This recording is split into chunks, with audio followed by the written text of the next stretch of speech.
Hello, everyone, and welcome back to our BeamNG and automation series on making a light utility vehicle from the generations and decades.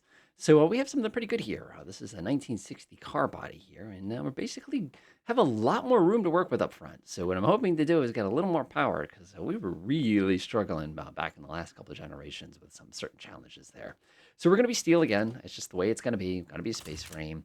One of the interesting thing here is we can actually change our method here and go to a heavier style light truck here or do a straight up monocoque. Obviously, the advantages and disadvantage here are going to be kind of different, kind of similar. Obviously, we're going to be a little bit lighter with the monocoque design. I guess I'm just going to stick with that. I'll go with a corrosion resistant steel. Our engine, of course, is still going to be front longitudinal. I'll stick with the good old fashioned leaf springs here in the front and the back, which will give us a pretty good off road kind of characteristic here. Swinging here, I'll go ahead and create ourselves a brand new image. Let's see here. We're going to be an inline six. And let's see here. We'll call it a Cyclone. Cyclone. That should be a perfect engine here. This is a notable, and it's a GP66. Actually, our model here is 1966. Let's fix that. There we go. All fixed. Cool. It's an i6 Cyclone. So we'll go ahead and throw a couple different things here. We'll go up to a 6-cylinder. We're going to stick with cast iron here. It's going to be a push rod. That's just the nature of the beast here. I'll go ahead and grab that. Now, previously, we used the 100 by an 80, which was decent. Again, we'll take advantage of some more modern technology and try to get a little more out of this engine than we got last time. I'm very tempted to go with a bigger cylinder here, but we're gonna try. We're gonna use the latest and greatest of our fancy little technology here. Obviously, we need a little harmonic damper, otherwise this thing will shake itself apart. Compression ratio and all that. Come on, it's the 1960s. There's only one compression ratio to pick here. Cam profile, I guess I'm going to go leave it at about 30 springs. We don't know what to do with these yet. Yeah, right. We'd be lucky if we get like 4,800 on this. So I'll start it at 48 and kind of leave it there for now. Obviously, no turbochargers yet. Fuel injection, nope. So instead, what we're going to do is we're going to try to get more air crammed into this thing and just get a better economy, better engine. Like again, our fuel system flow is 0.76, and we have some really nice ones that we can use here. So I'm going to go ahead and use a fairly large carburetor. I think this is going to be too big for us. And we'll stick with standard mid again. We don't know yet. And we'll go with the regular fuel here. Fuel map is looking pretty good. I'll go with something nice and simple. And everything's going to be way too big. And we're also going to go ahead and modify our exhaust system to be straight through. So let's see what that does for us. Our initial right out of the box here, we're looking at, again, oops, let me go fix that real fast. There we go, all fixed. So out of the box, we're looking at about 113 horsepower and about 151 of the torque, which, I mean, the good news is this is mostly well matched. It's just not enough. I need more. Our last one was about 100, and it could not do it. So let's do a little bit of basic tweaking here and kind of see where we can go. I'll see what we can do with compression first. That's a problem with these gold carbureted engines. 8.5 is the correct compression. Cam profile, of course, so we can tweak this a little bit and try to get a little more out of it. It's killing our torque, though, when we do this, and that's what I'm not happy about. And we're going to go with it anyway, and I'll just kind of see what happens. Again, we'll see how things sort of shake out. 5,200, wow, that is the highest revving engine we've ever built for this particular car. So we'll stick with it for now. And that looks pretty good. Springs, I could actually probably tighten the springs up just a tiny bit and get a little more out of it. That's 134. Okay, I'm fine with that. Again, this is more of a race engine than it is a utility engine. I feel wrong about this. I feel like I'm about to go back and start over. All right, swinging through here. Let's see here. We got that's fine. That's fine. The carburetor is a little tiny. That was kind of my expectation. I thought that was going to happen. Turns out it did. We'll give ourselves a little bit of wiggly room there. Manifold. It might be worth going to a bigger manifold. Oh, actually, even a bigger manifold doesn't give us that much. Actually, yeah, it does. Now we're at 148 horsepower. Oh, heck yeah. I should be using that since the beginning. Let's see here. It's a 196.3. 150 horsepower is starting to get good. That's actually not bad. We'll go give ourselves a little bit of wiggly room here. Yeah, 5,200 is kind of a sweet spot. That's nice. That's really nice. What a difference that made. All right, we'll keep going. Of course, our valves are like, yo. So let's see here. We can increase our valve profile a little bit. I don't feel right about this. There we go, 199.2. That's pretty well optimized. And again, we can increase that RPM one more time. I feel so wrong to do that. So wrong. So, okay, that looks good. That looks good. That looks good. Let's go head over to our headers and all that other good stuff. Our intake manifold is literally perfect. We'll go knock this up to, let's say about 199, 98. It gives me 152 horsepower. Exhaust is still way too wide, and that's a 151.5 horsepower. Okay, I'm good with that. I don't feel like I need to zip through and mess with that too much. It's the same basic engine we had from the previous generation, but it's more powerful. It's just got a much better intake on it, and that really makes a difference. Obviously, I could tune the bejesus out of this thing, get 200 horsepower out of it, but I don't want to, and I'm just gonna kind of keep it here. So that's good. 151. That's pretty good. That's pretty good. All right, let's give it a try.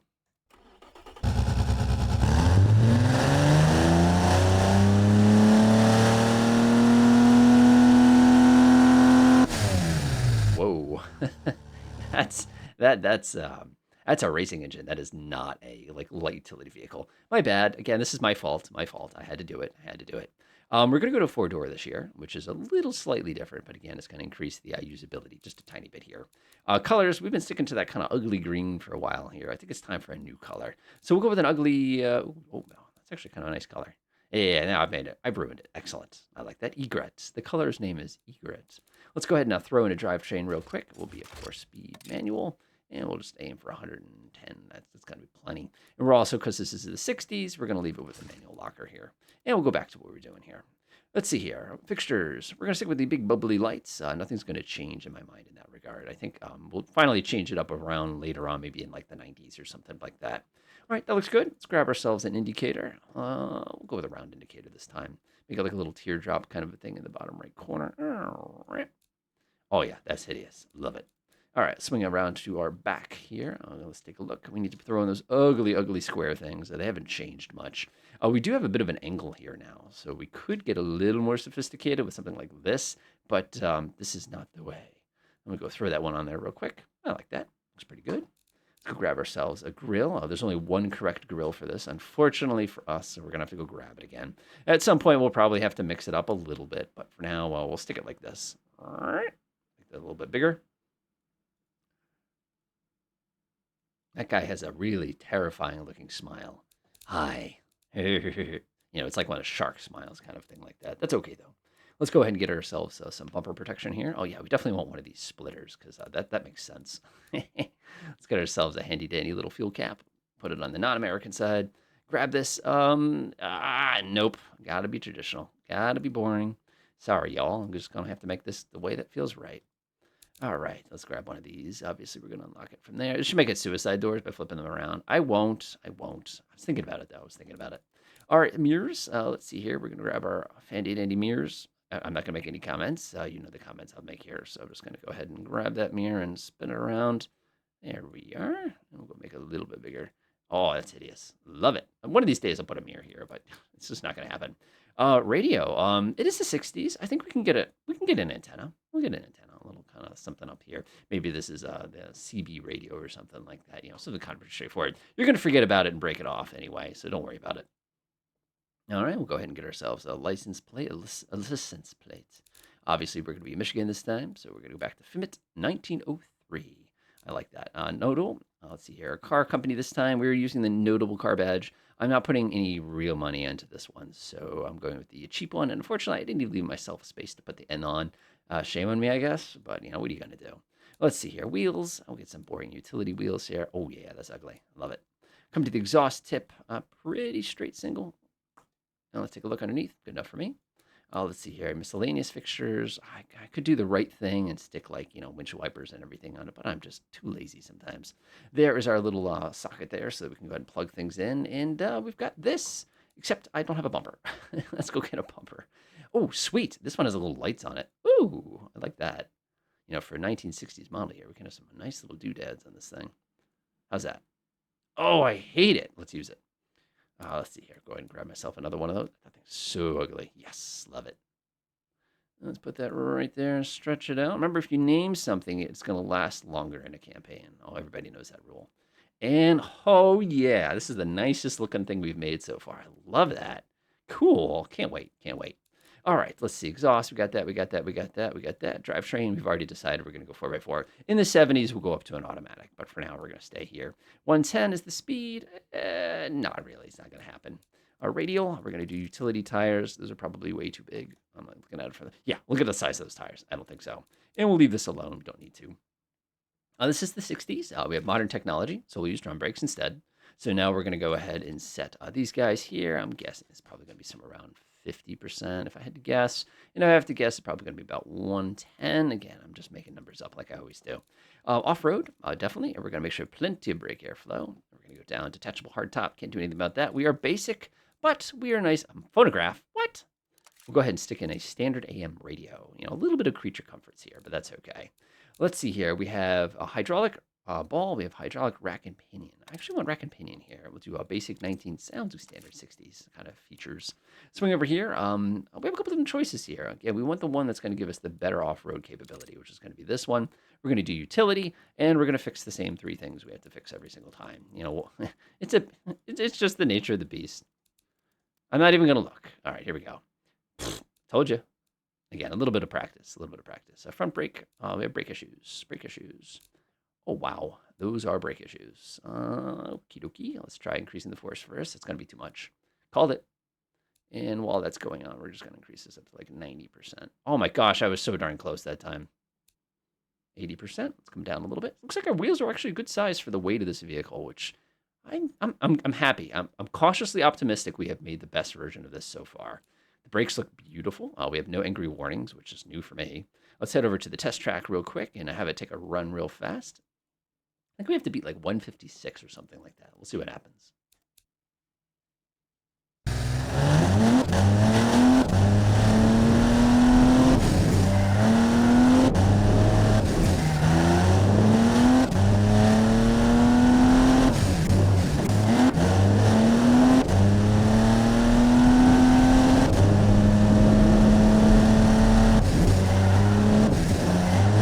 That literally sounds amazing.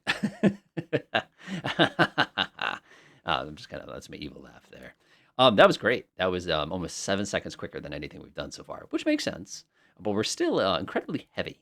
When I go back to the actual detail stats here, you can get a feel for just how much is in this vehicle right now. I'm like looking down here. What do we got? 3,600 pounds. That's a lot. But we also have this kind of nice engine.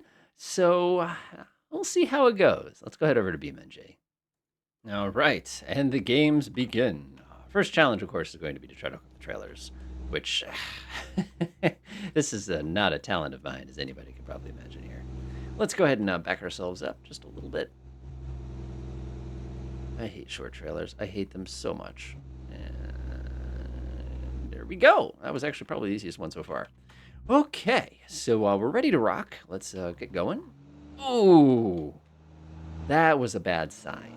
One of the things I had mentioned earlier, I feel kind of bad that I'm optimizing this thing for purposes of power versus torque, and I definitely just felt that mistake right there. So let's go ahead and pop onto the dirt real quick. Let's go ahead and pop on our differentials, make it a little bit easier. But this thing is suffering trying to get going. Again, we have 600 kilograms hanging off the back of this right now. But it sounds amazing, but it just... Oh man, it's a little different. One big difference that I'm noticing, right away, is steering. It's just, wow, what a difference when you get that hydraulic assist with the rack and pinion. This is much more like, sports car steering. This is not like kind of truck steering that you'd expect. And handling wise, it's nice. It's got a nice lightness to it, but my efforts to make me more overpowered have just resulted in me being underpowered. Oh my gosh, this is definitely the fastest we've gone. We've not hit 50 very much. We'd had a really bad spin out right here. We're only about 3 miles an hour faster on the straight here, which does not surprise me on account of that. And we're getting up to 50 at least. Again, nobody in their right mind would travel 50 on this road, I hope. And the reason why is it's just too dangerous, especially with 600 kilograms of crate bouncing around behind us at high speed. I really wish I had a little rear view camera I could put on so you could just watch the thing get ricocheted right now. This is so dangerous. So other things we were looking at, of course, is things like how does it feel? One thing I noticed is this is absolutely the stiffest ride so far. The previous one, it was heavy and it kind of had a solidness to it. We've lost the solidness and we've kind of, oh my gosh, it's going to hurt for us. Oh, you're alive. We've lost that and we've sort of exchanged it for just like, you're going to make me nauseous kind of a thing. It's bouncing around right now. It's just really, really stiff ride. Oh my gosh, I'm all over the place here. Oh boy. Now remember last time we had to actually downshift here. Can we do it in first? Oh wow, we kept it in second. Okay. This one definitely has got more power even though it's heavier. So I appreciate that. We're getting closer. We're definitely getting closer. I think we still need probably about 300 horsepower. We're probably happy, but that's not really a light utility vehicle anymore. But it does sound like a design goal to me. All right, let's keep going here. Enjoy my little ride. So far, the trailer's on the back. And we had a bad spill in the 1960s up here. However, basically, the back end decided to come all the way around and we sort of dumped our cargo. So I'm going to be a little more cautious this time. Oh my god, the brakes are so dangerous. I'm just going to ease myself. There we go. Nice. We're actually keeping it. So as far as what we've seen so far, notice I'm still in high range, and I'm doing okay. I could probably pop it in the low. As a matter of fact, we'll pop it in the low in a second. And I'm not disappointed. It's definitely does not have the power that I need, at least for a 600 kilogram load. But it's getting there. It's definitely more stable. I wish the suspension was a little smoother. I feel like I don't care. And the real challenge is going to be to see if we can get up that hill on my right. But also notice it took me a lot less time to get here, only on account of the fact that this vehicle is just that much more solid than the other ones we've had. All right, let's go down the hill here. Oh, nice and controlled. I love it. Okay, so far our record on that little hill over there, if you've seen it right here, is about right here. We haven't gotten past that point. Now, some of you probably are going, is it actually possible to get up this hill? Let me go to the side of this so you can see how steep this is. Here we go. Now you can just get an idea of how steep this thing is. Believe it or not, I have gotten to the top of that with many BeamNG vehicles, including the ones that I've engineered. So it is possible. We'll find out. All right, here we go.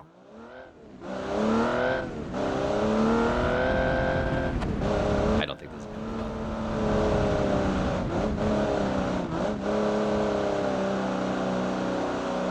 Oh, come on!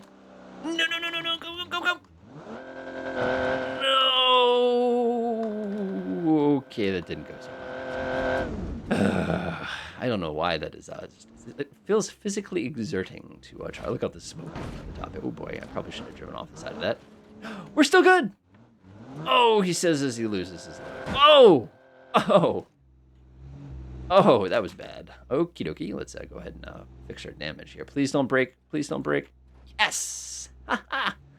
Actually, I'm just curious. Since we're already here, might as well give it a shot. All right, we're in first gear. Let's see what happens. No. No. Nope. Nope. So, look at how much torque we're producing. That's a 3,000 pound-feet of torque here. We're slowly climbing this. I'm just like watching my oil temperature slowly rise. My transmission right now would be ready to explode. Nope. We're going back down. We're gonna get it. We're gonna get it.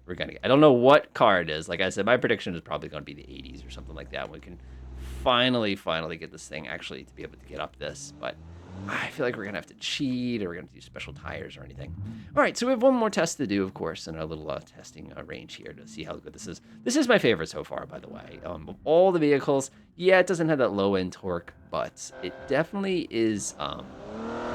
It's easy to drive. Like, except for that low end piece. So again, we have a little ways to go as far as perfection here, but definitely the best. Again, it's got that good ratio of enough power. It's good, heavy, pretty good ride. Oh my god, I need low end torque on this thing so bad.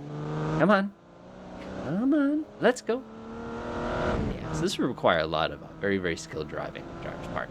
All right, let us conduct our off-road test here. This looks pretty good right here. Whee! Oh yeah, there it is. Are we still live? Well, I can tell you what isn't alive anymore, but the rest of us certainly is. Good stuff. I think we're starting to make some progress. It's going to be ways before we have something I really like. And I have a feeling we might end up with a V8 in the 70s, but we'll find out. Enjoy.